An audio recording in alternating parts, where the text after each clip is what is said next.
to cut this off. And then you get some nice bone-ons here like that.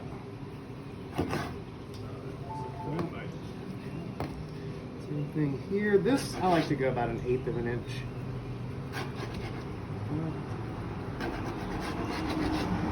You cut them from different sides, don't you?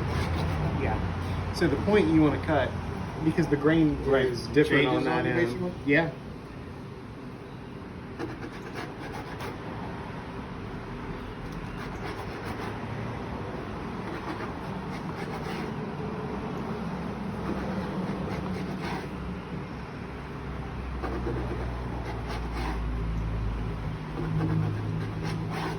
What are you having for lunch? I guess brisket. It's okay to use these plates, right? Yeah. You need bigger plates? If you've got bigger plates. Let's see what I got.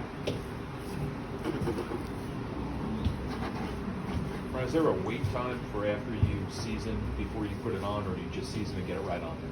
If you leave it too long, the salt will start Yeah. drawing moisture out of it. So, unless there's a timeline reason to do it earlier, Yeah. like you're not going to have time to season it because of your schedule or whatever, I wouldn't go more than a few hours. I mean, Could you trim it up and then leave it? yes, and then you season can. it right before? Yes, Okay. you can. As long as you wrap it up, don't leave it out in the air. I've seen people do that. That's not a good idea. What about resting after the cook? That's a very good question. So, out of all the briskets that I've cooked over the years, I have determined that 7 hours is the minimum. 7 hours is the minimum that you should rest a brisket after it comes off the pit. 7 hours. So you wrap it in the saran wrap and then put it in a cooler for that You 7 can. house, or how do you do it? You can put it in a cooler. Uh-huh. I would wait until it comes down to about 150 degrees before you do that. Uh-huh. Because if you take it right off the pit, wrap it, put it in the cooler, it's going to keep cooking, Right. and it's going to be overdone. So you just keep yours wrapped and out? You leave it out. When it gets down to around 150, 140 degrees, you can put it away. You put it in a holding oven though or something, right? I've got an Alto Sham, so Yeah. that holds it at the right temperature. There you go. That's it. I've seen some people. Let me get some tongs. So for grills go down to us home 150. guys People that put don't it back have all on the there, equipment, hold them.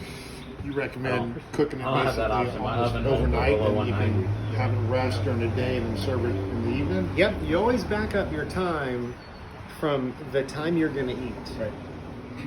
So if you're going to eat at 5 o'clock in the afternoon, then that brisket should, it should be done 8 or 9 a.m. 8 or 9 is when it's done. So if you do an overnight thing like that. But mine rest even longer than that, just because, they come off the pit, they rest about midnight is when I put them in the Alto Sham. And then, for like the pop-ups we do here at lunchtime, they've been resting for 12 hours at 140 degrees. I'm gonna let you guys do your thing here. Just you guys go ahead and serve yourselves, whatever you want. There's plenty of meat. Yeah. So as you're raising the temperature in your cook, Uh-huh. so at some point in time you say it gets bubbly, and that's about when you put the wrap on. Is that usually already at its maximum temperature by that time, or not No. even? Or is it still at the 120? Well, not at the 125. I would say, and again, I don't really rely on temperatures as much as I do the way things looked and just instinct. And it's just if you do it enough, you develop a relationship with your craft, right? Mm-hmm. Like you understand that, hey, about this time at this temperature with the kind of weather we're having today, this ought to be going on about right now. So as if you're studying something that is a living thing. So but It's usually like halfway through, more than halfway through. More than halfway through. Like I would 8 hours. I would definitely, but I do it by color. Yeah. So you don't really get that color until about the 9 hour mark. So after 8 or 9 hours is when I start thinking about it. Put it on at night, you can grab it warm. You can. You can. Or you can just leave it.